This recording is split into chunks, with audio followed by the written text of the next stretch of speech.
भूपुरादिथि शोभन्ति स्वर्ण वनवेदी पछी अहो प्रासाद सुंदर ने रत्न स्तूप तणी भूमि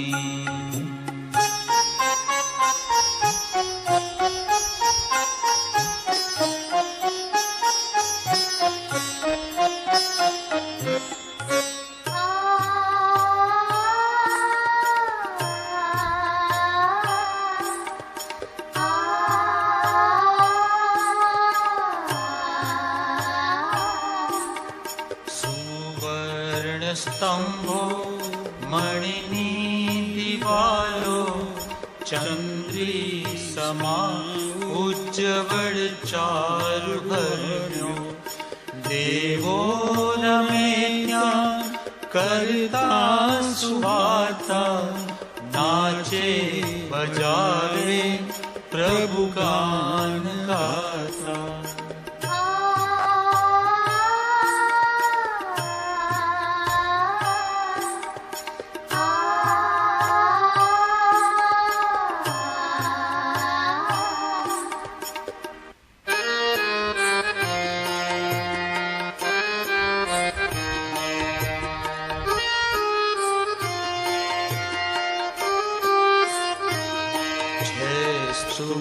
बहु ऊंचा मनोहर पद्मराग मणितना हरिहंत ने सिद्धो तना बहु बिंब थी शोभे घना त्या देव मानव भाव चित्त थी पूजन करे अभिषेक नमन प्रदक्षिणा करी हर्ष बहु हृदय भरे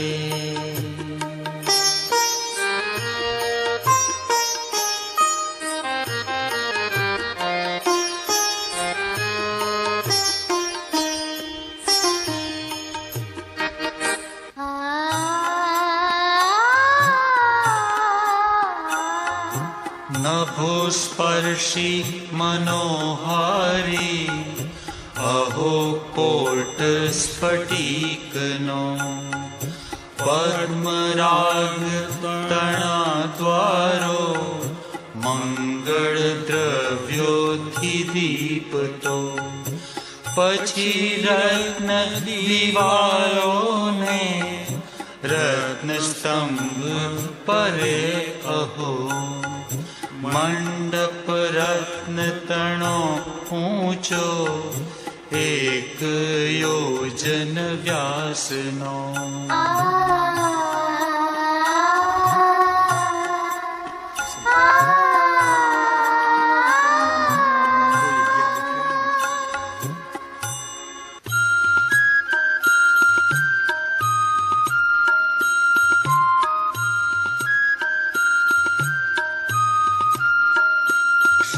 श्रीमंडपे गणधरो मुनि अर्चिका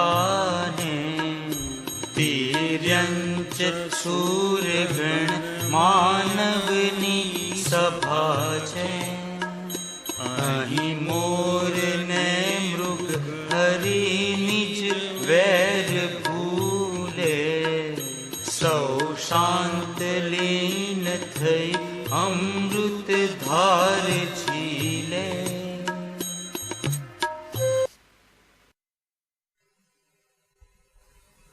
ભગવાનના સમોસરણની સ્તુતિ એટલે ભગવાનની સ્તુતિ નહીં. શું કહ્યું? આ ભગવાન સમોસરણની અંદર બેઠા છે, આટલી રચના છે. પદ્મરાગ, પદ્મ નંગ આવે છે, પદ્મ એના તો દરવાજા છે, અને કોટ સ્ફટિકનો છે. કોટ એટલે કિલ્લો, આખો સ્ફટિકનો છે. એક પ્રતિમા અત્યારે ક્યાંક સ્થાપિત કરવામાં આવે તો પેપરમાં આટલી મોટી જાહેરાત આવે કે આ જગ્યાએ અમે મંદિર બનાવ્યું છે, આટલી મોટી સ્ફટિકની પ્રતિમા છે, દર્શનનો લાભ લેજો. આપજો કે તો હજુ સારું, પણ આ તો લેજો. નહીં સમજાણું ને? હા, પણ પ્રભુ આ ભગવાનની પ્રતિમા હોય કે ભગવાનનું સમોસરણ હોય, એના દર્શનથી લાભ છે ખરો, પણ પુણ્ય તત્વ છે, એમાંથી કંઈ મુક્તિ મળે એવું છે? સાહેબ કંઈક તો સમજીને વાત કરો. આવું ભગવાનનું સમોસણ દેવો જે રચના કરે, મોટા મોટા સ્તૂપ હોય, અરિહંત અને સિદ્ધો, અરિહંત પરમાત્મા હોય અને સિદ્ધો પણ હોય, કેમ કે કેવળ જ્ઞાન પ્રાપ્ત કરીને ત્યાં બેઠા હોય, સમય પાકશે એ ચાલ્યા જશે, એવા સિદ્ધોની સ્થિતિ હોય. એટલે કે આ જવાના છે એમ નક્કી થઈ ગયું છે. તોય સિદ્ધો, મંગળ દ્રવ્યો, રત્નની દિવાલો, રત્નના સ્તંભ, આ મંડપ રત્નના, અને લંબાઈ 1 યોજનની. અહીંયા તો અમે 10,000 ફૂટનું બાંધકામ કર્યું છે. મંડપમાં પધારજો. 10,000 ફૂટ, અહીંયા 1 યોજન. અને પાછા દેવો આવશે, સમય આવે વયા જશે, ઇન્દ્રો આવશે, નરેન્દ્રો આવશે, બધા આવશે. તોય અહીંયા કહે છે કે એનો મહિમા જેને છે તેને પોતાના આત્માનો મહિમા નથી, અને જેને આત્માનો મહિમા નથી તેને આનો મહિમા પણ નથી, એમ કેવું એ વિશેષ યોગ્ય છે.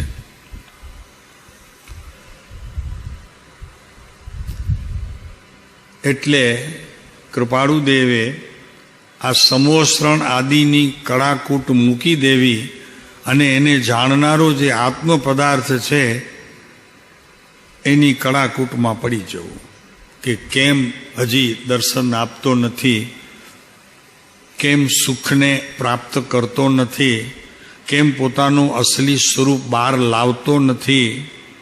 એવું આ પરમ તત્વ જે પોતાની પાસે આત્મા છે એની જેને વિશેષ કિંમત છે, એને અરિહંત પરમાત્માની પણ કિંમત છે અને ભગવાનના સમોસણની પણ કિંમત છે. પણ આની કિંમત છે અને આનો લક્ષ્ય જ નથી, તો ન આની કિંમત છે, કેમ કે પોતાની કિંમત પોતાને નથી, કેમ કે આ જે કંઈ સમોસણમાં દેખાય છે એનાથી પોતે મોટો છે, આવું જે જ્ઞાનમાં નિર્ણય કરતો નથી, એને કોઈ સમોસણના દર્શનથી, ભગવાનથી, કે જઈએ તો બદરી જાય કે ચાહે તો કેદાર જાય. હા, સમજાણો? પણ બદરી કેદારથી પણ ઉત્તમ તત્વ મારી પાસે મોજૂદ છે. મારી ભીતર આ પરમાત્મા તત્વ ભર્યું પડ્યું છે. એનો મહિમા જેને નથી તો ભલે સમેત શિખર જાય કે ગિરનાર જાય કે પાલિતાણા દાદા પાસે જાય, એને ધર્મ ન થાય. ખાલી આખરી વાત, સાહેબ કાંઈક તો ઢીલા પડો આમાં, કોઈ થોડીક તો છૂટછાટ આપો. એમ તો કયો થોડુંક થાય થોડુંક ન થાય. ધર્મ મહેન્દ્ર, થોડુંક ધર્મ થાય થોડુંક ન થાય, એમ તો કયો. નહીં પ્રભુ, આમાં કાંઈ પણ બાંધછોડ ચાલે નહીં. કેમ કે આ વિતરાગ પરમાત્માએ જે પ્રકારે પોતાને માણ્યું છે અને પછી સિદ્ધલોકમાં ગયા છે એની વાત જ અત્યારે કહેવામાં આવે છે. આ કોઈના ઘરની વાત નથી. આ તો શાશ્વત જેમ આત્મ પદાર્થ છે તેમ આ પણ શાશ્વત નયના વિષયોથી પાર નયાતિ ક્રાંત જે એવો આત્મા છે. આ એની વાતમાં બીજો સૂર આવે એની જોડે કોઈ સૂર મળે નહીં, બે સૂરો થઈ જાય. એ સૂર બે સૂરો થઈ જાય.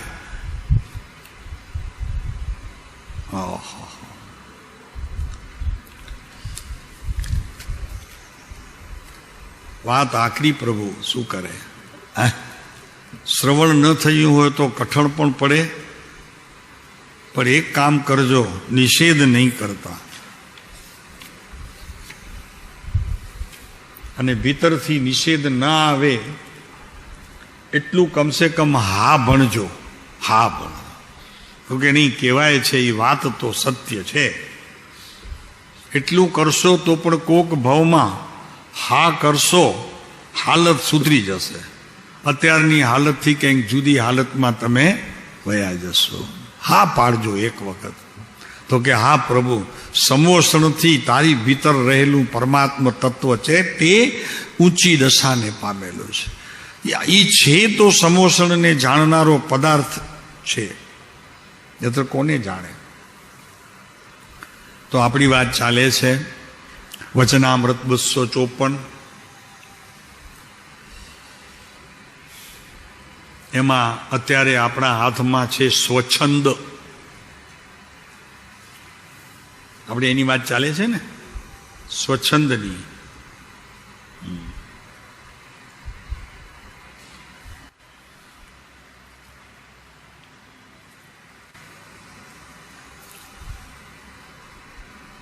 સ્વચ્છંદ જ્યાં કાલેજરી વિશે થોડુંક શરૂઆતમાં લીધું, એ લોકોને ખ્યાલ આવે એટલે તો બોલ્યા ને કાલે કે બીજું તો બધું ઠીક છે સાહેબ, આપ યાદ રહેશો. મારી નાખ્યા. મેં કીધું ઊભા થાવ, જે બોલાવીને ઊભા થયા. મેં કીધું આપણી વાત ન હોય પ્રભુ અહીંયા. આપણી વાત ન હોય. પ્રભુ આ બેઠો છે અને આપણી વાત કરીએ, આપણી લાયકાત તૂટી જાય બાપુ, એમ ન ચાલે. એટલે તરત જ ઊભા થઈ. મેં કીધું નહીં, બીજી વાત હજી કરે એનાથી પહેલાં આપણે નીકળી જવું જોઈએ. તો નિશંકતાથી નિર્ભયતા હોય છે. નિશંકતા કોની? તો કે હું આત્મા છું, એમાં બિલકુલ હવે શંકા હોવી જોઈએ નહીં, થવી જોઈએ નહીં. પરિણમન મોડું વહેલું થાય તો ચાલશે પ્રભુ.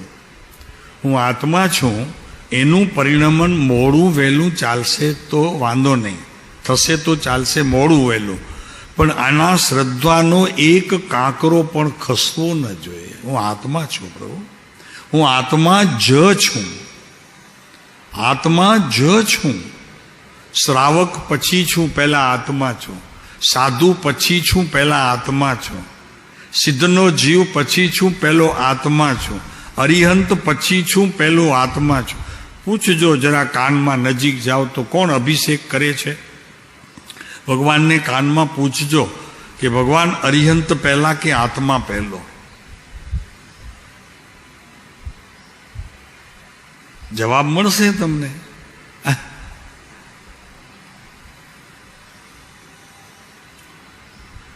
મળશે કે નહીં મહેન્દ્ર જવાબ? પછી કહેજે અમને. ચૂપચાપ સાંભળી નહીં લેતો. તમારા મને શું છે? પહેલું કોણ?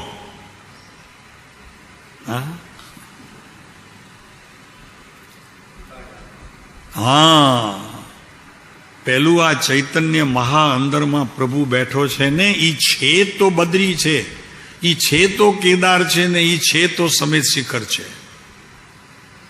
મરદાને લઈ જાઓ પછી ખબર પડે શું કે છે. એમ ભગવાનને જઈને કહેજો, જેમ કૃપાળુદેવે કીધું. ભુલેશ્વરના મંદિરમાં કૃપાળુદેવ દર્શન કરવા ગયા હતા. એક ભાઈ અભિષેક કરતા હતા. કૃપાળુદેવને શું છે? એમને કીધું કે ભાઈ જરા 2 મિનિટ અહીંયા આવો ને. આવ્યા તો કે શું છે, કોણ છો? હું ઓળખતો નથી. તો કે મારી વાત સાંભળી લો ખાલી, તમારે તો કહેવાની જ છે. તો કે કોને? છે એ ભગવાન બેઠા છે. ઓલાને ચક્કર આવ્યા. તો કે ભગવાનને વાત કરવી છે? હે? તો કે બોલો શું કરવી છે ભગવાનને વાત? તો ભગવાનને એટલું કહેજો કે આ બાર છોકરો ઊભો છે ને, એ તમારી પાસે જલ્દી આવવા માગે છે.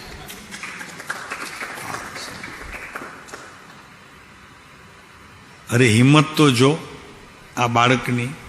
હે,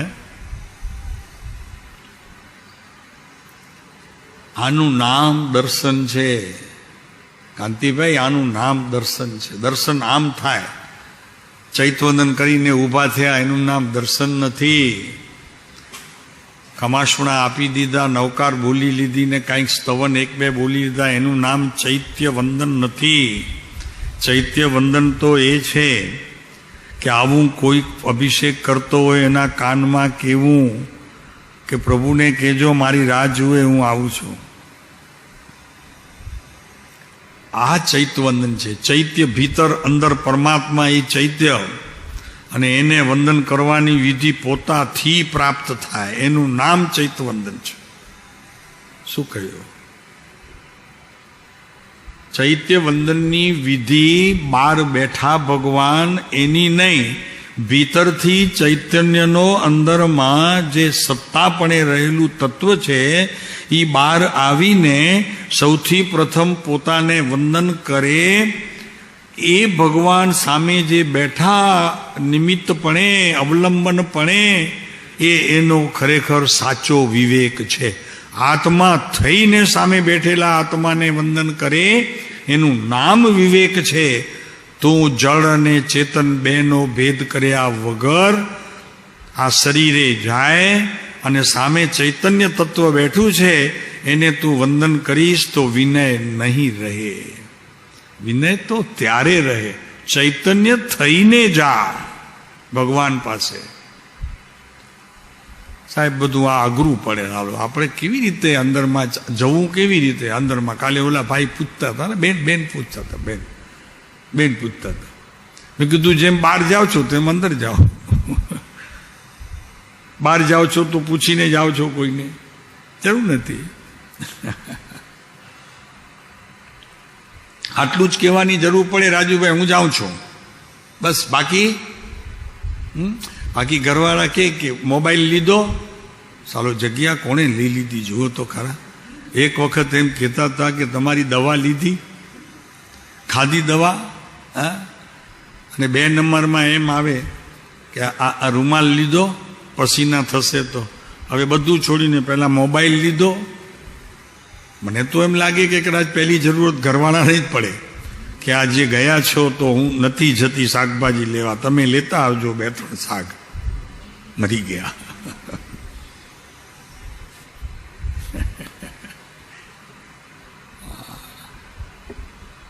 શું કરે મૂળરાજભાઈ છો? અરે વાહ વાહ વાહ વાહ.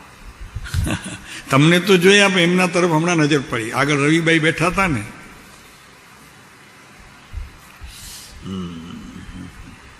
તો એવી નિશંકતાથી હું આત્મા છું એવા પ્રકારની શંકા રહિત પોતાના જ્ઞાનની સ્થિતિ થવી, એનું નામ નિશંકતા. અને જેમ જેમ એ નિશંકતાના અંશો પ્રદેશોને ઘેરો વાળી એના ઉપર કબજો ન લઈ લે ત્યાં સુધી ભય રહિત થવાતું નથી. સમજાય છે? પ્રદેશોનો કબજો લેવો ખ્યાલ આવે છે? એટેક કરે એમ. પેલા યુદ્ધના સમયમાં યુદ્ધ કરે એમ કહેવાતું, હવે એટેક કરે. કારણ કે હવે આ એટેક બહુ જલ્દી થઈ ગયું ને, ફટાફટ. કાલે છો ને એક ગઢનો છોકરો બિચારો 20 વર્ષની ઉંમરનો, ગુજ્જર હતા, ગુર્જર, બાપનો એકનો એક દીકરો 20 વર્ષની ઉંમરનો. મેસેજ આવેલા જન્મદિવસના, વાંચતો હતો ને ત્યાં પોતાનું મેસેજ આવી ગયો, હાલ બાપા, ઉડી ગયો પંખ લઈને જરા વારમાં. હજી તો મેસેજ પૂરો વાંચે ન વાંચે અને અંદરથી એને મેસેજ આવ્યો, ચાલ લેવા આવ્યા છીએ તને, તૈયારી કર. ઓહો, બાપુ આવી જિંદગી ક્ષણમાં પડવાનો જેનો ધર્મ, ક્ષણમાં પડવાનો જેનો ધર્મ, એ ધર્મને એક સમય ચૂકતા નથી. અને વાસ્તવિક જે ધર્મ છે પોતાનો સ્વભાવ, આત્મા, એને દિવસમાં કેટલા વખત યાદ કરીએ પ્રભુ, ખબર જ નથી યાદ આવે છે કે નહીં.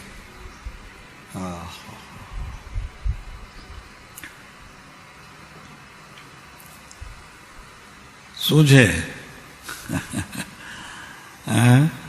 તારા બાપુજીને અમે ભાગીદાર હતા ધંધામાં, સરખા નહીં, ક્યારેક ક્યારેક. એમ અહીંયા ભગવાનની જોડે અમારી ભાગીદારી ચાલે છે, સરખી નહીં, ક્યારેક ક્યારેક.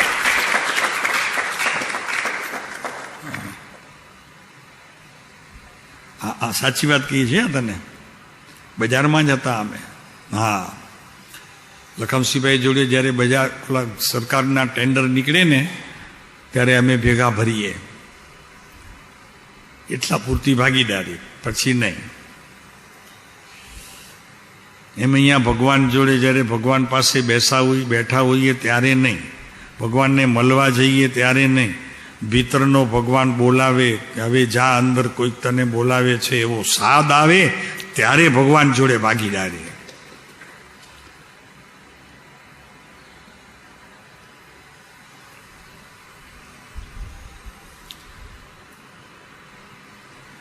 મંદિરમાં રાજુભાઈ એમને એમ જવાથી શું ફાયદો? હા, ભગવાન બોલાવે નહીં. આપણે કોઈને ઘરે નથી જતા તો ભગવાનના ઘરે જઈએ.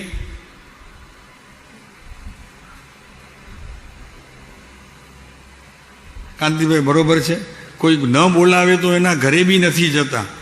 અને કોઈ પૂછે કે કેમ તમે નથી ગયા લગ્નમાં, તો કે મને પત્રિકા નહોતી.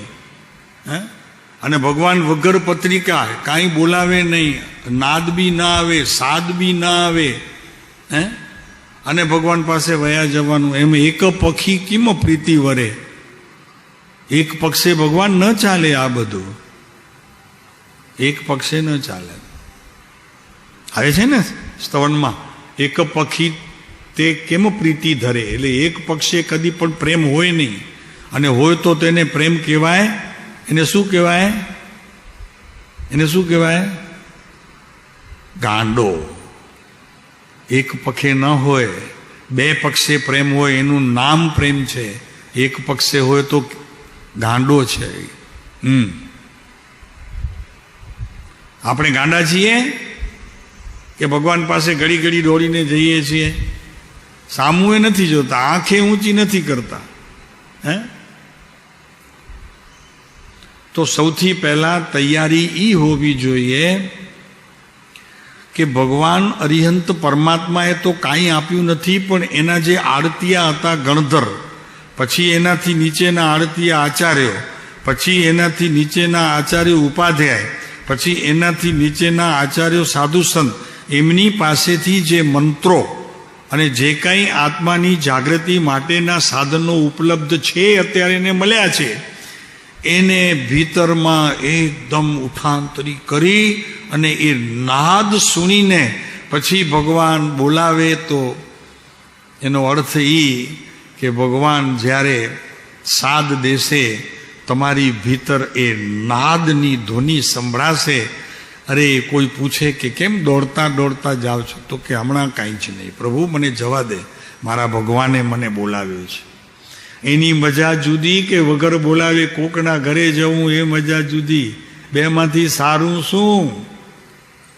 કોક બોલાવે એને ત્યાં જવું સારું કે ન બોલાવે એના ઘરે પ્રવેશ કરવો એ સારું? એમ ભગવાનના બોલાવા આવે, એમ બોલાય નહીં. હો, અત્યારે તો હજી મારી ઉંમર નાની છે, એમ ભગવાનના બોલાવા આવે એટલે મને કંઈક જુદી વાત વળી સમજાણું. સમજાવો તો સમજજો, બહાર વાત નહીં કરતા. એવી રીતે વાત અહીંયા ન ચાલે.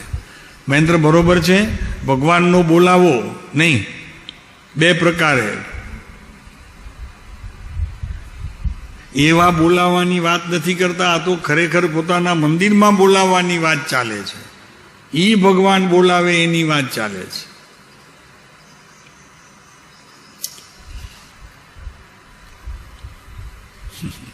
એક વાત કરતા હતા આજે રમેશભાઈ, તો કે એક બાઈ બહુ દુઃખી હતી, બહુ દુઃખી હતી. એટલે પતિ કંઈ કમાતો નહીં હોય ને એવું કંઈક હશે બધું ગડબડ, પૈસા આવતા નહીં હોય. તો પછી છે ને એક પ્રસંગ બની ગયો. એ પતિ ગયો પછી છોકરો એટલો કમાવ્યો એ લીલા લહેર થઈ ગઈ બાઈને. સમજાણું? શું કીધું? એ કમાવતો એમ નથી અહીંયા પ્રભુ, આ તો કમાવા વાળો તારો બીજો કોઈ જ નથી. તારી ભીતર રહેલું ચૈતન્ય તત્વ જે છે એ બાપુ ઘણું બધું કમાવી શકે છે. તું ધન કમાવે તો કરોડ, 2 કરોડ, 50 કરોડ, 100 કરોડ, 400 કરોડ, પણ એ જે ધન કમાવા જે દિવસે લાગ્યો ને બાપુ, સીધા સિદ્ધલોકના તેડા આવશે. આ પૈસા કમાવે ગવર્મેન્ટના, એમાંથી બહુ તો કદાચ વાલકેશ્વરે બંગલો લે દક્ષિણ મુંબઈમાં, પણ આ ધન કમાવે આત્મધન તો ક્યાં શાંતિભાઈ? સીધા સિદ્ધલોક. એ ઘર કદી ભાંગતું નથી અને ત્યાંથી કદી પાછું આવવાતું નથી. બીજા ઘર જેટલા હોય તેટલા પાછા આવવાના પ્રસંગ બને છે. પોતે ના આવે તો બીજા આવે, સમજાણો? પણ એને જવું તો પડે જ છે.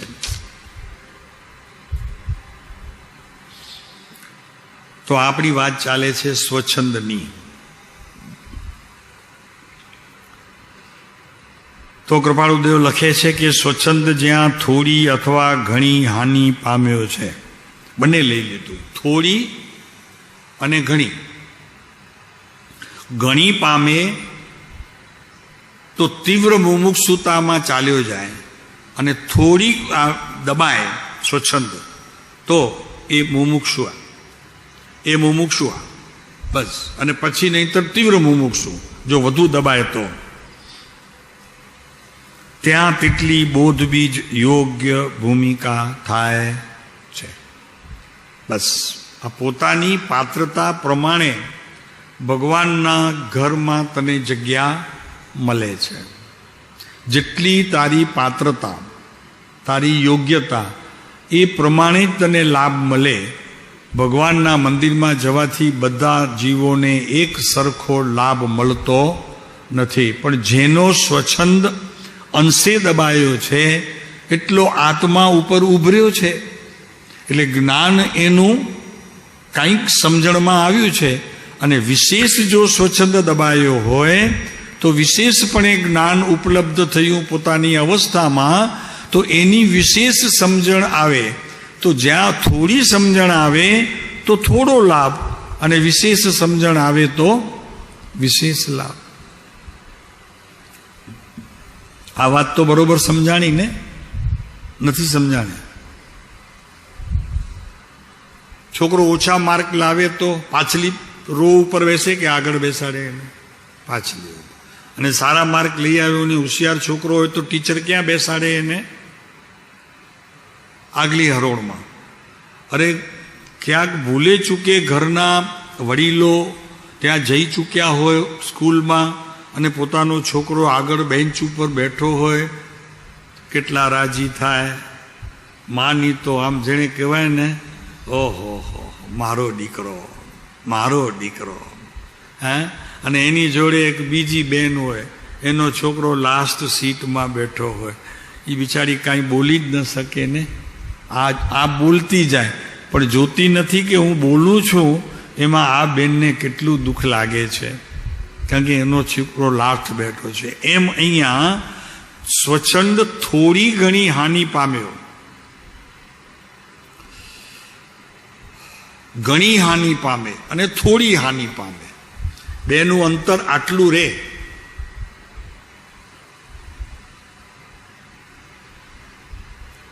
રાજુભાઈ, છોકરો નવી આ તમારી કાળી ગાડી છે ને, એ હવે જૂની થઈ, વર્ષ થઈ ગયું જૂની, અને નવી લઈને આવી જાય તમારો દીકરો, શું નામ? તો રાજી થાવ કે નહીં?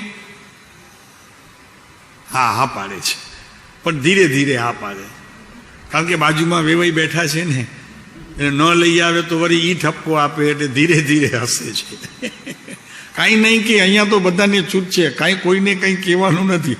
અમને જ એકલાએ આ પ્રભુએ પરમિશન આપી છે, તમારે તો હાય હા ને નાએ ના. કોઈને કાંઈ બોલવાનું નથી એટલે એ ચિંતા નહીં કરતા.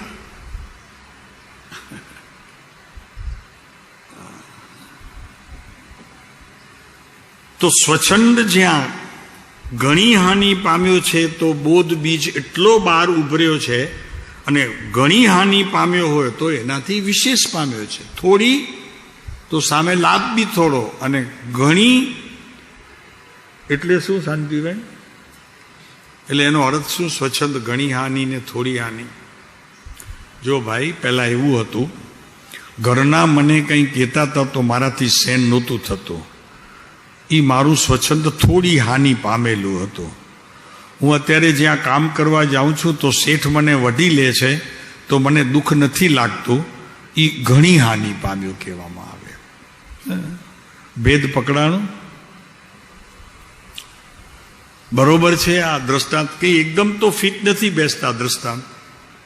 હા, એમ 8-10 છોકરાઓ સ્કૂલમાં ધર્મનું શિક્ષણ લેવા જતા હોય તો પોતાના છોકરાનું પેપર જ્યારે ધર્મનું આવે એમાં એનો 6ઠો 7મો 8મો નંબર હોય તો એનો અર્થ કે એનો સ્વચ્છંદ થોડી હાનિ પામ્યો છે.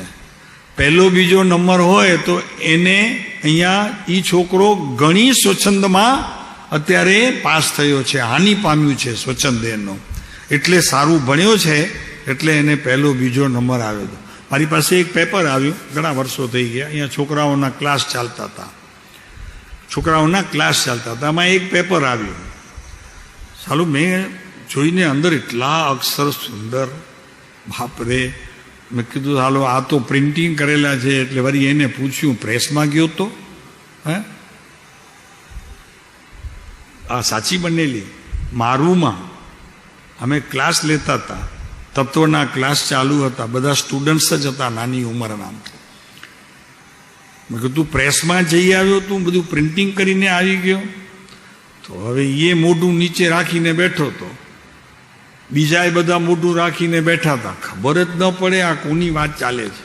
અમે વાત કરતા હતા, બધા સ્ટુડન્ટને એમ થયું કે સાલું મારું હશે, ઓલાને લાગ્યું મારું હશે, ઓલાને લાગે મારું પેપર હશે, કોનું પેપર હશે, કંઈ ખબર જ ન પડે. હે, પણ ખરેખર એ અક્ષરોના સમ લઈને વાત કરું છું. અક્ષરોના સમ લેવાય. અક્ષરોના સમ એને પોતાને વાંચવા આપીએ, જેણે લખ્યું હતું એ પોતે વાંચી ન શકે એવા સરસ મજાના અક્ષર હતા. હવે ત્યારે મને એમ થઈ ગયું, આ પત્ર યાદ આવ્યો. મેં કીધું સ્વચ્છંદ તો ત્યાં નથી લાગતું, પણ શરમ જરૂર છે. કંઈક ઓલા ફાવટ નહોતી એને લખવાની, એટલે સ્વચ્છંદ તો નથી, એ તો મેં જોઈ લીધું, એમાં સ્વચ્છંદ દેખાયો નહીં, પણ શરમ ઘણી હતી. એટલે મને લાગે છે 15-20 મિનિટ તો એણે મોઢું ઊંચું કરીને જોયું જ નહીં કે કોણ બેઠું છે ને મને કોણ કહે છે. પછી સભા હસવા માંડી.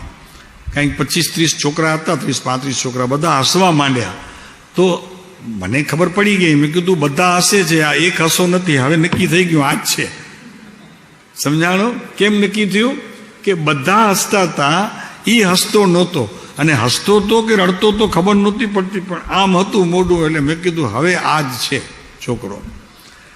તો એમ અહીં વાત ચાલે છે કે સ્વચ્છંદ નામનો આ મહારાક્ષસ જો ઘણું દબાય તો લાભ ઘણો, જો થોડું દબાય તો લાભ થોડો. તો યોગ્ય તેટલી યોગ્ય એની બોધ બીજ ભૂમિકા હોય.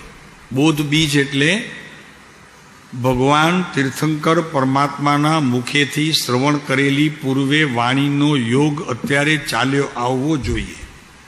એ નથી, એ બોધ બીજ નથી. બોધ બીજ એને કહેવાય કે કાંઈ પણ વાણી દ્વારા આપણી અંદર બીજનો કોઈ એક અંકુર પણ રોપણ થઈ જાય અને એની ધીરે ધીરે વૃદ્ધિ થતી જાય અને આત્મદર્શનની ભૂમિકા સુધી આપણે પહોંચીએ તો એમાં પૂર્વ ભવ ભગવાન પાસે ગયેલા તેના બોધ બીજના અંકુરો ભીતર ઉગ્યા છે અને એનો લાભ મળે છે. તો જ્ઞાનની ક્ષયોપશમની શક્તિ અને એનાથી ઉત્પન્ન થતો જે ઉપશમ ભાવ, જેનું નામ સમકિત છે, કે જે સમકિત મુક્તિના કારણમાં મુખ્ય અધિકારી છે. ભાઈ શું કરે? હા, ઉપવાસ, તપ, જાપ બધા. ભાઈ શું નામ છે? નામ શું તારું? ઉત્તમ. એ ઉત્તમભાઈ અહીંયા છે ને, અમારે ત્યાં વ્રત જપ તપ તો કરીને જ બધા બેઠા છે, એમાં પાસ થઈ ગયા છે. એટલે એ વાત અમે કરતા નથી, અમે એની આગળની વાત કરીએ છીએ. આગળની એટલે એ વ્રત તપમાંથી જે એને ફાયદો થયો છે એ તો થયો, પણ હવે એનું જે એણે પુણ્ય કમાવ્યું છે ને, એ પુણ્યની વાત ચાલે છે. ઉપવાસ કરે, આંબિલ કરે, આંબિલની ઓરીઓ કરે, વર્ષી તપ કરે, સમજાણો, છઠ કરે, અઠમ કરે, આ બધી તપ જપ જે કરે ને એનું ફળ મળે પછી શું થાય એની વાત ચાલે છે. પછી એને શું કરવું જોઈએ? તો કે પછી ભીતર રહેલો પોતાનો જે આત્મા છે એને ઓળખવું જોઈએ, એની વાત ચાલે છે. કેમ કે જપ તપને જે થયું એ તો થઈ ગયું, પણ હવે એનું ફળ કોને મળે અને કેવું મળે, કેટલું મળે, કેટલા પ્રમાણમાં સાચું થયું તો એટલું જરાક ઓછું, અને જો સરસ થયું હોય વ્રત જપ જપ તો એનાથી સારું, એની વાત ચાલે છે અહીંયા.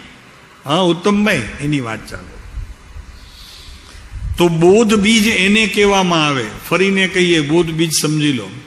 પૂર્વે કોઈ પણ ભાવમાં તીર્થંકર પરમાત્માની સભામાં ભગવાનની ઓમકાર ધ્વનિનો નાદ તે જ સમયે તમારા અંતરમાં બીજના અંકુરો રૂપે ભીતર પ્રવેશ થયો હોય અને એના કોઈક અંકુરો મનુષ્ય પર્યાયમાં તમને સામે આવ્યા હોય બીજા ભાવમાં, તો એની અસર ઘણી બધી સુંદર રહે છે. કેટલી સુંદર રહે છે કે એ બીજ ભાવિમાં તમે ભાજન છો, મુક્તિના અધિકારી છો, એ નિર્ણય પણ કરાવે છે, અને સાથે સાથે તમારી ભીતર રહેલું જ્ઞાનની ક્ષયોપશમ શક્તિનો પણ ઉગાડ થતો જાય છે.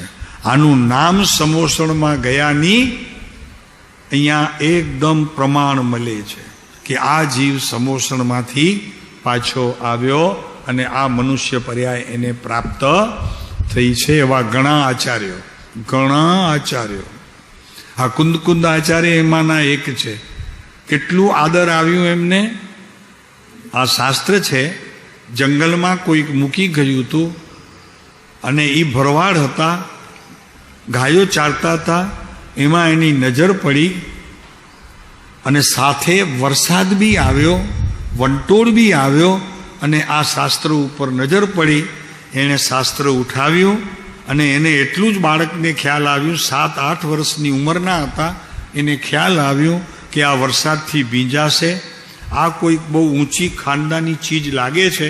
એને ખબર નહીં, કેમ કે પોતે ભણેલો નહીં, સમજાણો, કંઈ ખબર નહીં એને, પણ એટલી ખબર એને પડી કે આ વસ્તુ કોઈ કેટલી ઊંચી લાગે છે, એટલે એને યોગ્ય સમયે ઉપાડી ન ભીંજાય એવી સ્થિતિએ રાખી અને પછી ઓલી એક ઝાડની અંદર, એક વૃક્ષની અંદર બખોલ હતી, એ બખોલની અંદર મૂકી. સંધ્યા થઈ એટલે ફરી પાછો એમાંથી તે લઈ અને પોતાના ઘરમાં લઈ ગયો અને એની યોગ્ય ઠેકાણે મૂકી દીધું. એને નક્કી કર્યું તે જ સમયે કોઈ સંત મહાત્મા આવશે તો એને આ હું આપી દઈશ. હવે આ વસ્તુ બની. 2 દિવસ, 4 દિવસ, 8 દિવસ નીકળી ગયા, 10 દિવસ, 12 દિવસ, 15 દિવસ નીકળી ગયા. એક દિવસ એમના ઘરે કોઈ સંતની પધરામણી થઈ અને એણે એ શાસ્ત્ર એને વોરાવી દીધું, આપી દીધું. વોરાવાનો તો શબ્દ સમજે નહીં, પણ એને આપી દીધું. હવે આ આપવા વાળો એ થયો કુંદ આચાર્યનો જીવ. અને જેને આપવામાં આવ્યો એનું નામ તો નથી કહેવું, કેમ કે હજી એમાં થોડીક દ્વિધા ચાલે છે. બધાની દ્વિધા ચાલે છે. સમાજને, દિગંબર સમાજમાં હજી આ દ્વિધા ચાલે છે. પણ ખરેખર એ બહુ યોગ્ય પુરુષ થયા. અને પછી જૈન દર્શનની અંદર આ પંચમ કાળની અંદર જ્યાં જ્યાં ત્રુટીઓ વિશેષ હતી એ બધું બહાર લઈ આવ્યા. વાત એમ આવે છે કે એ ટોડરમલજી હતા. ચોક્કસ નથી થતું. ટોડરમલ, મોક્ષ માર્ગ પ્રકાશકના કરતા ટોડરમલ. પણ હજી ચોક્કસ નથી થતું, કેમ કે ક્યાં કોઈ સપૂત મળતો નથી, એટલે વાત એમ નથી આવતી. અને બીજું એવું છે, કહીએ તો પણ કાંઈ આમાં બીજું આપણે કંઈ ટીકા નિંદા તો કરતા નથી, ગુણ પ્રમોદ કરીએ છીએ. સારી વાત છે, હોય તો ભલે, ન હોય તો પણ કાંઈ એમાં ફરક પડતો નથી. પણ લોકો એમ કહે છે કે એ ટોડરમલજીનો જીવ, અને જેણે પુસ્તક સાચવ્યું એ બાળક તે કુંદ આચાર્ય. એટલો આદર કર્યો શાંતિભાઈ, આ શાસ્ત્રનો એટલો આદર કર્યો એણે. આ કુંદ આચાર્ય થયા. મહાસમર્થ જૈનોના આચાર્ય. અત્યારે નંબર કહીએ તો કોના પછી? ગણધર પછી. આ કાળમાં ગણધર પછી જો કહીએ તો ઓલા બધા પરંપરા સુધર્મા સ્વામી સુધીની જવા દઈએ, તો હવે નવી પરંપરા આપણને કરવી હોય તો આપણે કહી શકીએ કે શ્રીમંદર ભગવાનની સભામાં હવે કોઈ એના પછી હોય તો તે કુંદ ભગવાન. આટલું એણે જૈન દર્શનની સેવા કરી છે, સત્ય બહાર લાવ્યા છે. આજે ખરેખર જે લોકો વિશ્વાસથી, શ્રદ્ધાથી, સંપૂર્ણ શ્રદ્ધાથી એનું માત્ર અવલોકન કરનારને પણ મુક્તિ માટે, જેમ કુંદ ભગવાનને આ શાસ્ત્રનું ખાલી એક વિવેક કર્યો અને એક યોગ્ય પુરુષને આપ્યું, એમાં એમની મુક્તિ નક્કી થઈ ગઈ. અમે કહીએ છીએ કે આ શ્રીમદ રાજચંદ્ર વચનામૃત અને એની સાથે કુંદ ભગવાનનું આ પંચ પરમાગમ, એનો આદર કરજો. પ્રભુ તમને લાગે છે તમારું કામ સ્વયં ચાલ્યા કરશે, તમારે કરવું નહીં પડે. કેમ કે તમારે તો એટલું જ કરવાનું છે, એનો આદર કરવાનો છે, એનો સત્કાર કરવાનો છે. કે જે કુંદ ભગવાને રબારી, આપણે નાના બાળક ગોવાળિયાના ભાવમાં કર્યો, એટલું કરજો. તો આ સ્વચ્છંદ નામના મહારાક્ષસો ક્યારેક ક્યાંકથી આડા આવડા આવે ને, તો એને સંભાળનારો તે સમયનો તમારો આત્મા એટલો વિશેષ શક્તિશાળી હશે, તમને કોઈ ટચ નહીં કરે, તમે સડસડાટ ચાલ્યા જશો. અને બીજી વાત તો રહી ગઈ છે, પણ હવે ખ્યાલ રાખજો, હવે ભગવાનના સમોસણમાં જવાનો સંબંધ આવે, ક્યારેક પણ એવો યોગ થાય તો કાંઈ નહીં તો એક બોધ બીજના અંકુર લઈ આવજો, એને ભીતરમાં રોપી દેજો. એટલું કરજો પ્રભુ. હા, કરશો ને? ક્યારે જાઓ ત્યારે, બરોબર ને? તો ભાવ ક્યારે કરશો? હમણાં. પૂજાજભાઈ કહે છે હમણાં. જો હમણાં ભાવ કરવાના હો તો અત્યારે આ સભા શું લાગે છે તમને?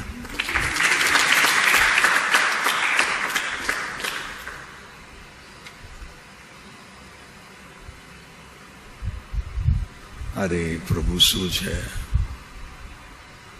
પ્રભુ, એના સિવાય વાત અહીંયા આવતી નથી. શું કરીએ?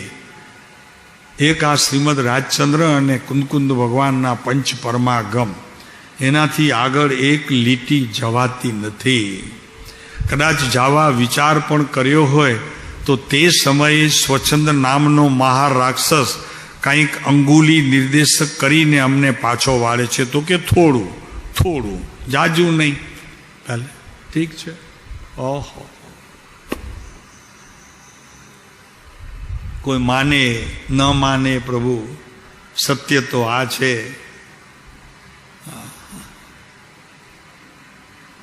ગયા બા ઘરે છે.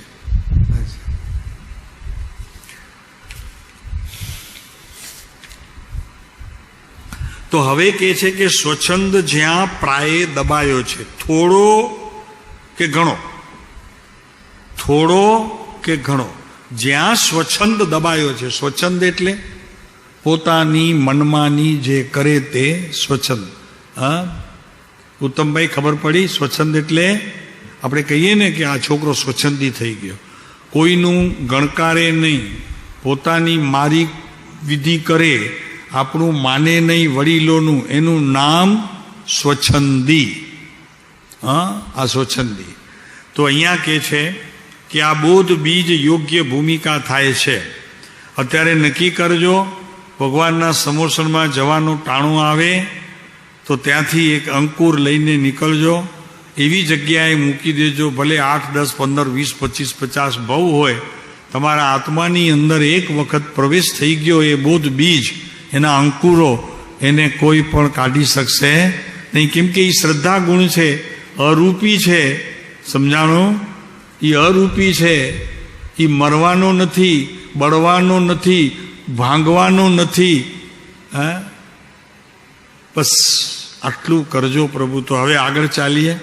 આ બધું થયા પછી હવે જ્યાં પ્રાયે સ્વચ્છંદ દબાયો છે ત્યાં પછી, હવે અહીંયા ત્યાર પછીની વાત હતી. ત્યાં પછીનો અર્થ એ છે, ગુજરાતી કાચું છે કે પાકું છે આપણું? ત્યાર પછી તો એના પછી ગમે ત્યારે, એમ નહીં. ત્યાં પછી એટલે એ જ સ્થળે પાછું નહીં, ફરીને ભગવાન સમજો. આ જે જ્ઞાન તમારું અત્યારે એક સંયોપસમની શક્તિમાં પ્રવર્તે છે ત્યાં જ, એમ. એટલે ખરેખર તો વિચારીએ તો પર્યાય પણ બદલી નથી, અને બદલી હોય તો મને એના વિષયની ખબર નથી. એટલે હું તો એમ સમજું છું કે હું અત્યારે જ્યાં છું એ જ જગ્યાએ છું, ન આગળ ન પાછળ, ન ઉપર ન નીચે, ક્યાંય ગયો નથી, ત્યાં જ એમ.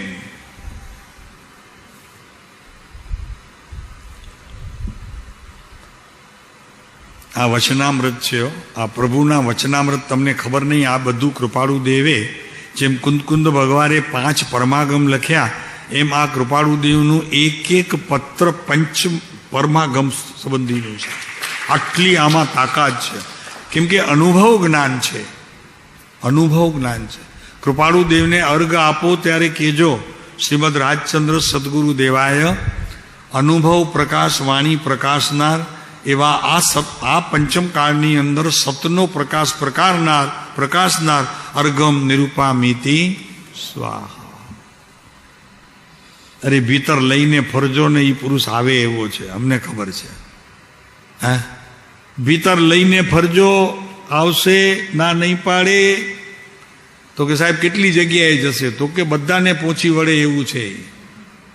ઓલો મલ હોય, એકદમ મલ, હે, એ કેટલાને પહોંચી વળે? ઘણાને પહોંચી વળે. એમાં તાકાત હોય. કોઈ એને આમ જરાક પગ હાથ લાગી જાય તો કે નહીં કાંઈ વાંધો નહીં, એમ બોલે, જવા દે. હે, અને એક કેસરિયા કરે યુદ્ધમાં તો કેટલાને કેસરિયા કરે, એટલે પોતે મરવા તૈયાર થાય. એમ આ પુરુષ બિલકુલ વાંધો જ નથી. તમે માગણી કરજો નહીં, કાંઈ જ નહીં કરજો, વાલી એને સ્મૃતિમાં લેજો.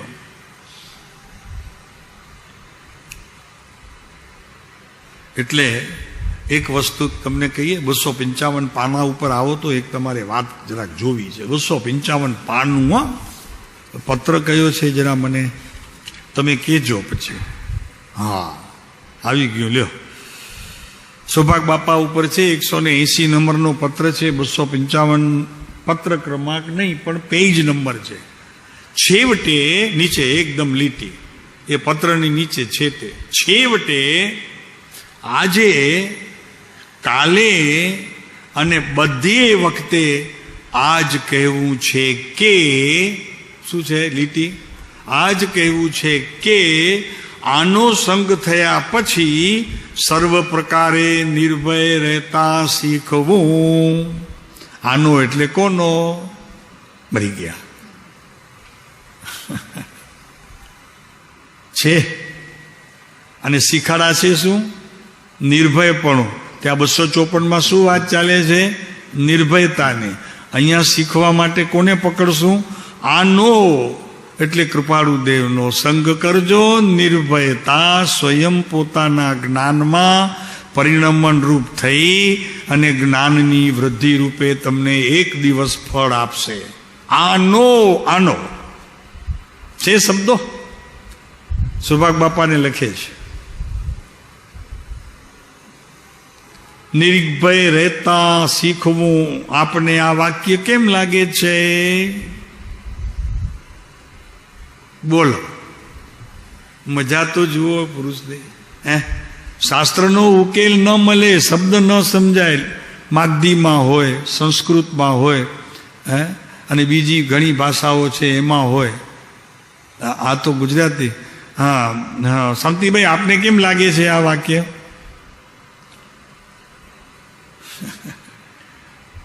આને સાથે રાખજો. નિર્ભયતા જ છે. યમરાજા બી તમને કાંઈ તમારું બગાડી શકશે નહીં. આવીને ચૂપચાપ ચાલ્યા જશે. તમને નહીં લઈ જાય. તમે ચિંતા નહીં કરતા. તમારા ડીએને લઈ જતા હોય તો ભલે લઈ જાય. મારે જોઈતું નથી. હવે ગરડો થયો, હવે નવું મળશે. આ શું કરીએ એને? ભલે લઈ જતો. ઉત્તમ, બરોબર છે. સાલું ખવાય નહીં, ઊભું થવાય નહીં, દાંત હોય નહીં, કાનથી સંભળાય નહીં, આંખે જોવાય નહીં. હાલું કેટલી ઉપાધિ. નવું મળશે વળી પાછું. જવા દો ને એને, શું છે? પણ ખરેખર એમ છે, જો મૃત્યુ ન હોત તો શું થાત? જો વિચાર કરશો તમને તો ખબર પડશે શું હાલત થાત તમારી. અનંત ઉપકારી છે મૃત્યુ. અમે તો કહીએ સિદ્ધલોક કરતા મૃત્યુ અનંત ઉપકારી છે. પહેલા તો સૌથી પહેલા તો એ છે કે તમે જે જિંદગી પર નથી કરી શક્યા એને 2 પાર્ટ કરી દીધા, આ દેહ અને આ આત્મા. તમે ભવોભવમાં નથી કરી શક્યા, વાત શું કરો છો? એને ભેદ જ્ઞાન કર્યા વગર સીધું કહી દીધું કે આ તારું, આ મારું. બોલો, નહીં મહેન્દ્ર? કરી દીધું કે નહીં ભેદ જ્ઞાન? એક ધડાકે આમ. અને આખી જિંદગી આમ ભેદ જ્ઞાનની. ઓહો, ચિંતવન, ધ્યાન, ગહેરાઈ, ઊંડાઈ. એના માટે કેટલા જગ્યાએ જઈ આવ્યા. કોઈ પ્રવચનકારને બાકી રાખ્યું નહીં. અહીંયાથી મળશે, અહીંયાથી મળશે, અહીંયાથી મળશે, અહીંયાથી મળશે. હાલું ક્યાંથી મળ્યું? બધું અધકચરું. હાલું પોતાની પાસે હતું. મૃત્યુની રાહ જુઓ ક્યારે આવે. જેવો ઈ મને છૂટો પાડે સીધો સિદ્ધલોકમાં વયો જાઓ. ઈ જાય એની રાખ થાય કે બીજું કાંઈ થાય. હાલું વેદનાન કરાવી દીધું. આવું લ્યો. છેલ્લા સમયની રાહ જુઓ. આ વાક્ય આપને કેમ લાગે છે?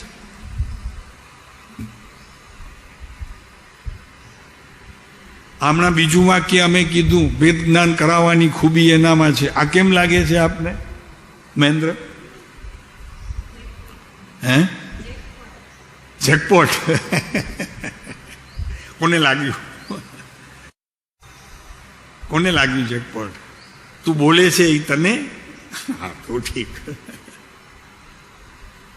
અરે ભાઈ, બધા માટે છે આ જેકપોટ તો. આચાર્ય કુંદકુંદ ભગવાન અને અમૃતચંદ્ર આચાર્ય આ ભેદ જ્ઞાનથી આ આત્મા દેહ જુદો સમજાવવા માટે પંચ પરમાગમ લખ્યા. અમે કહીએ છીએ કે ભલે એમણે લખ્યા, ત્યાર પછી આ નિર્ણય થયો છે કે આ તો સાવ સહેલી રીત છે.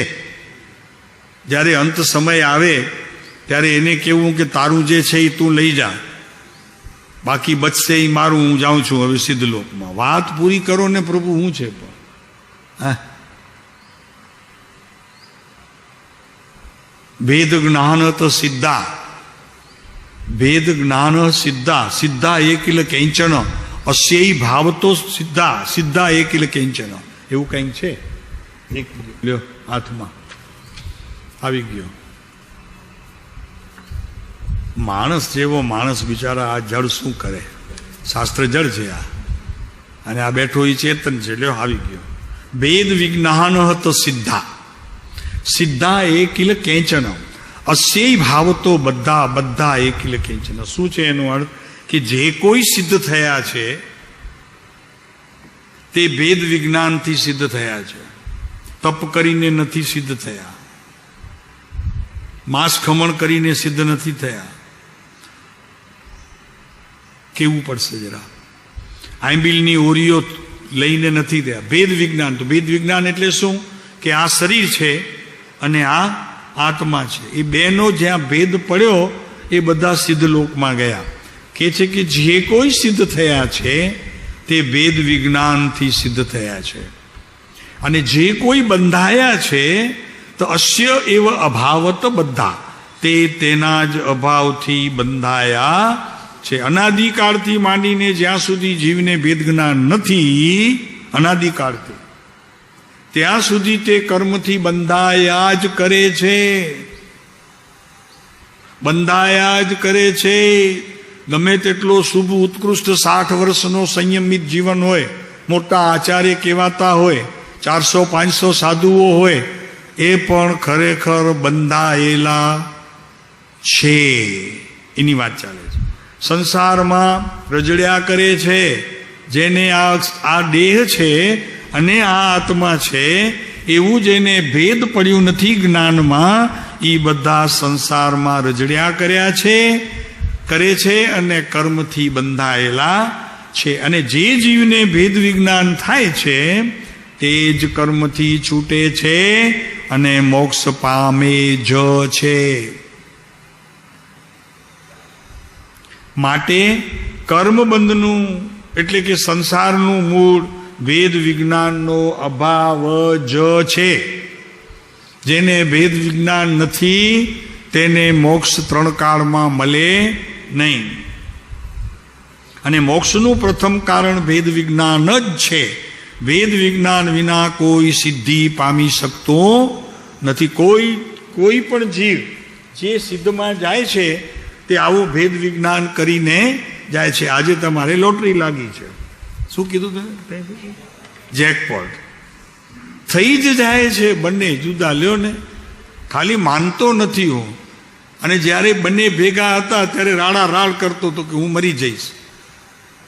ત્યારે આચાર્ય કોઈ આવીને ઊભા તો કે તું મરવાનો નથી, તું તો અજર અમર અવિનાશી આત્મા છો. આ મરશે આ શરીર, એની થશે રાગ, થવા દે, ચાલો આમે તને પરેશાન કરતો હતો. થઈ ગયું ભેદ વિજ્ઞાન. આગળ ચાલીએ.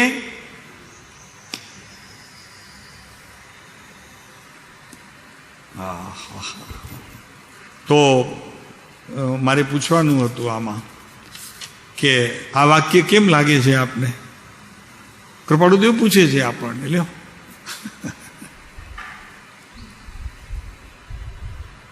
એમના જ વાક્યો છે. જો છેવટે આજે, કાલે અને બધે વખતે આજ કેવું છે અમારે કે આનો સંગ થયા પછી સર્વ પ્રકારે નિર્ભય રહેતા શીખવું.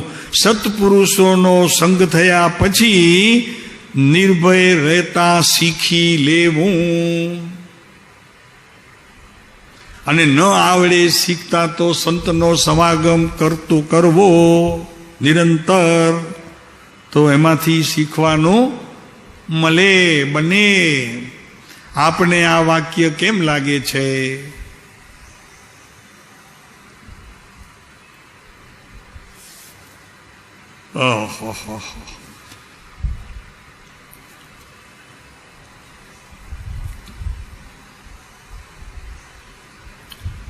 તો માર્ગ પ્રાપ્તિના રોકનારા 3 કારણો. કેટલી વાત છે? 5 મિનિટ છે. સ્વચ્છંદ જ્યાં પ્રાય દબાયો છે. હવે સ્વચ્છંદની જરા વાત કરીએ તો 1-2 મિનિટ તમારે આત્મસિદ્ધિમાં જવું પડશે. 15, 16, 17 ગાથા, તો તમને ખ્યાલ આવશે કે સ્વચ્છંદ એટલે શું. આર્યા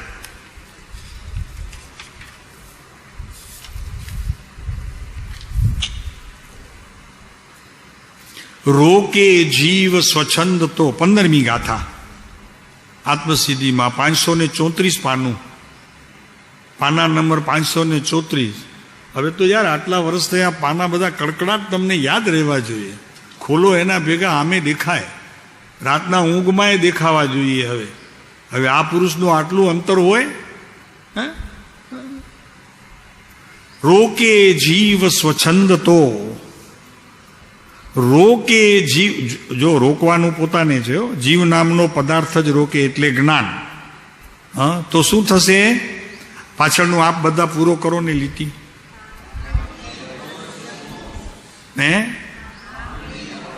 અવશ્ય, એટલે એનું બીજું ફળ જ નહીં, નક્કી. સ્વચ્છંદનો ફળ નક્કી થઈ ગયું. લ્યો પછી પામ્યા.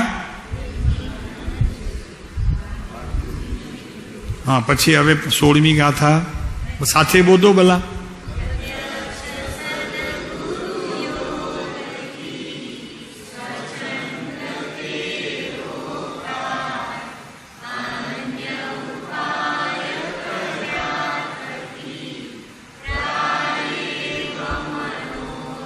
સત્તર.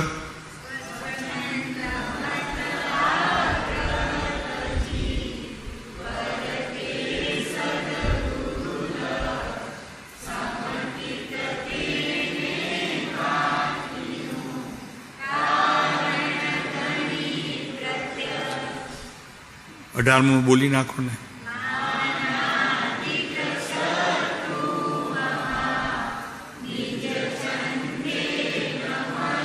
નિજ છંદ એટલે સ્વચ્છંદ.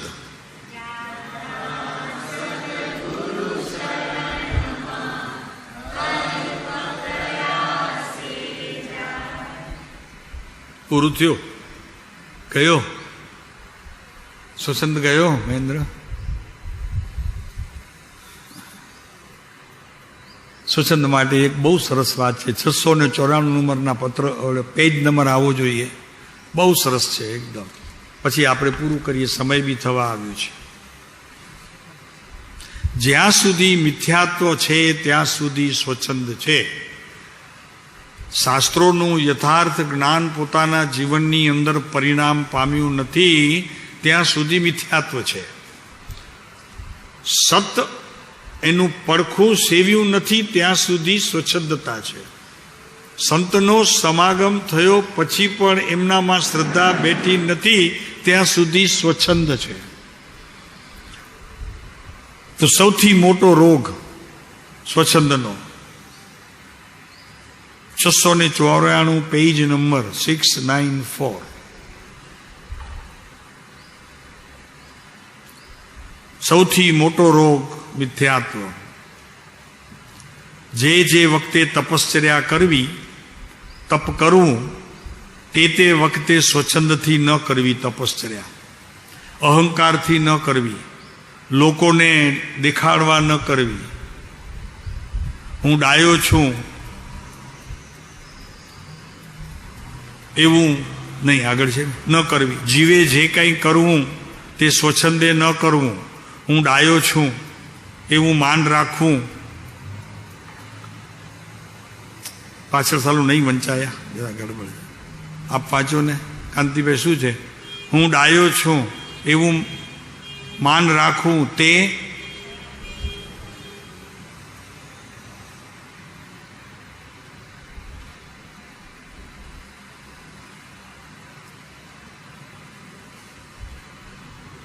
શું છે લક્ષ્મીચંદભાઈ?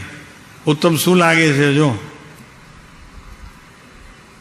અહીંયાથી છે ને ઉત્તમ, અહીંયાથી આ જગ્યાએથી તને જૈન દર્શનની ABCD મળશે. આવવા જેવું છે. અહીંયા ABCD મળશે. અહીંયાથી કખ ગગત તો શીખી આવ્યો, હવે ABCD અહીંયાથી મળશે. મજા પડી જશે. નિસરણી મળશે, નિસરણી. હા, ચડવા માટે 14 ગુણસ્થાનકની નિસરણી અહીંયાથી. અહીંયા બહાર જ મૂકી છે. હા, એવું માન રાખવું તે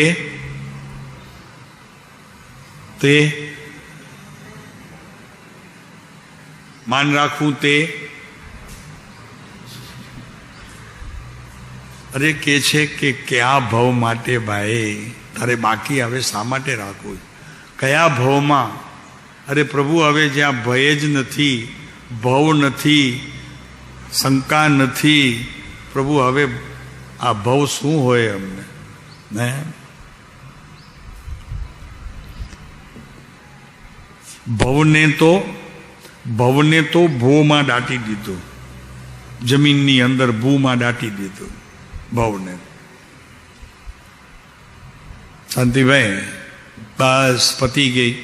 વિતરાગ માર્ગની ખરી ચાવી આ છે કે જે જીવને ભય ગયો મરણનો, અકસ્માતનો, રોગનો, આલોકનો, પરલોકનો, બસ એનું જીવન જ ધન્ય છે પ્રભુ. એને કોઈની જરૂર નથી, પોતે એકલો લડી લેશે. અને આમે લડવાનું તો એકલાને જ છે.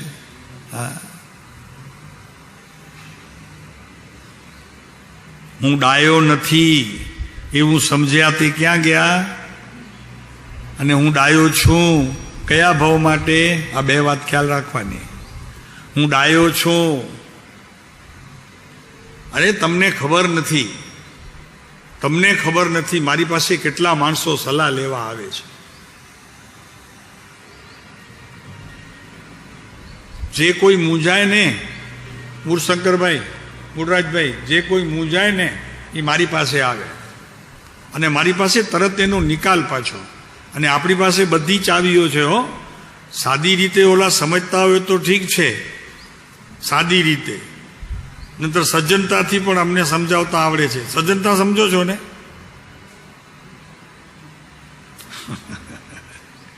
આ ઓલી વાત ન કરાય અહીંયા. એટલે હું ડાયો છું. અહીંયા કહે છે કે ડાયા વહેલા મરણને શરણ થાય છે. એટલે ડાયા થવું નહીં, ગાંડા થવું. જુઓ ભાઈ ગાંડાની વણજાર, એનો ગણતા ન આવે પાર. જુઓ ભાઈ ગાંડાની વણજારજી. શુક્ર ગાંડો, ધ્રુવ ગાંડો, ગાંડો ક્યાદુ કુમારજી. નારદજી તો એવા ગાંડા, બાંધ્યા નહીં ઘર બાર. જુઓ ભાઈ ગાંડાની વણજાર. ગાંડા હનુમંત, એ ગાંડા વિભીષણ, ગાંડી સબરી નારજી. ગાંડા ગ્રહે પગ ધોઈને પ્રભુ ઉતાર્યા પાર. જુઓ ભાઈ ગાંડાની. કોની વાત છે? ખેવટીઓ. હાલો, એને એવો ડર લાગ્યો તો કે ભગવાન, મેં સાંભળ્યું છે તમે સીધે સીધો મારી નાવમાં પગ નહીં મૂકતા. રામને વિચાર થઈ ગયો કે આ મને હુકમ કરે છે, મારી બેટી તાકાત કેટલી એની જુઓ તો ખરા. મને બધા નમી નમીને પગે પડે અને મારા ચરણ રજ લઈને એ તો કહે છે કે ખબરદાર મારી નાવમાં પગ રાખ્યું છે તો પહેલાં હું તમને એક આ વસ્તુ આપું છું, એના ઉપર પગ રાખો. તો કે છે શું કેવડિયા, કે તો ખરો. તો કે પછી કહીશ. પગ મૂક્યો, કાંઈ ન થયું. પછી કહે છે રામને, પધારો પ્રભુ હવે આપ. પછી કહે છે એ ખેવટિયાની વાત. તો કે હતું શું? તો કે મેં સાંભળ્યું છે કે આપ જ્યાં પગ મૂકો છો ત્યાં એ વસ્તુ સોનાની થઈ જાય છે. આ મારી નાવ સોનાની થઈ જાય, ચાલો કાલે છોરા મારા ભૂખે મરે. આ મારો ધંધો ખતમ થઈ જાય, તમારા તો ધંધા ચાલુ રહે, મારો તો ધંધો બંધ થઈ જાય. માટે પરીક્ષા કરવા દો. રામની પરીક્ષા કરી. અમે કહીએ છીએ કૃપાળુ દેવની પરીક્ષા કરનારો જ મોક્ષે જશે, બીજો નહીં જાય. અમે સાચું કહીએ છીએ. પણ કૃપાળુ દેવની પરીક્ષા કરો, અરિયંત પરમાત્માની પરીક્ષા કરો કે એ જે કહે છે એ સાચું છે કે ખોટું છે. એનું નામ પરીક્ષા છે. કૃપાળુદેવ કહે છે કે જે સંસારમાં રહે છે, મારું તારું કરે છે, પરદ્રવ્ય ભેગું કરે છે, પરિકરના પોટલા બાંધે છે, એ મોક્ષે નહીં જાય. તમે ચેલેન્જ આપો એને કે સાહેબ હું કરીને બતાવું. તમે પહેલાં કહો છો સાચું છે કે ખોટું છે એ તો મને નક્કી કરવા દો. એટલે જ્ઞાનીઓની પરીક્ષા કરનારો જ મોક્ષનો અધિકારી છે, બીજો નહીં. મૂળરાજભાઈ, આ રામની પરીક્ષા કરી ખેવટિયાએ. ગોકુળ ગામની ગોપીઓ ગાડી ભૂલી ગરવે વારજી બંસી ના દે ચાલી નીકળી સુતા મેલી ભરથાર જુઓ ભાઈ ગાંડાની વહન જાણ સુદામાના ગાંડપણે તો વેઠ્યા ભૂખ અંગારજી એ પાંચે પાંડવ એવા ગાંડા છોડ્યા નહીં કીર્તાર જુઓ ભાઈ. આ બસ બધું છે. જો વિદુર પત્ની ગાંડી, છબીલાના છોતરા આપ્યા અને ગર્ભ ફેંક્યા બહાર. કબીર, તુલસી, સૂર ગાંડો, રોઈદાસ, ચમારજી ગાંડા, ગોરો ગાંધી ગાંડો, ગાંડો કીધો સંસાર, એ ધનનો ગાંડો, ધીરો ગાંડો, ગાંડો પ્રીતમ, સખુ મીરા કર્મા ગાંધી, જૂનાગઢનો નાગર ગાંડો. નાચ્યા થઈ થઈ કારજી, 52 કામ કર્યા શ્રી હરિએ, આવ્યો નહીં અહંકાર. દુનિયાએ જેને ગાંડા ગણ્યા, હરિને મન હોશિયાર. લે એ દુનિયાએ જેને ગાંડા ગણ્યા, હરિને મન હોશિયારજી. એ ગોવિંદ લખવાવાળો ગોવિંદ છે કવિ. ગોવિંદ ગાંડો એનું ગીત ગાંડું, ગાંડા સાંભળનાર જુઓ ભાઈ ગાંડા નીવણ જા. આપણને ગાંડા કરી દે. આ ગોવિંદ આપણને કીધું કે આ બધા સાંભળનારા એ ગાંડા. સાચું કીધું ના, કૃપાળુ દેવી એ જ કીધું. ચાલો પ્રભુ, ઓમ શાંતિ. બસ હવે પદાજી.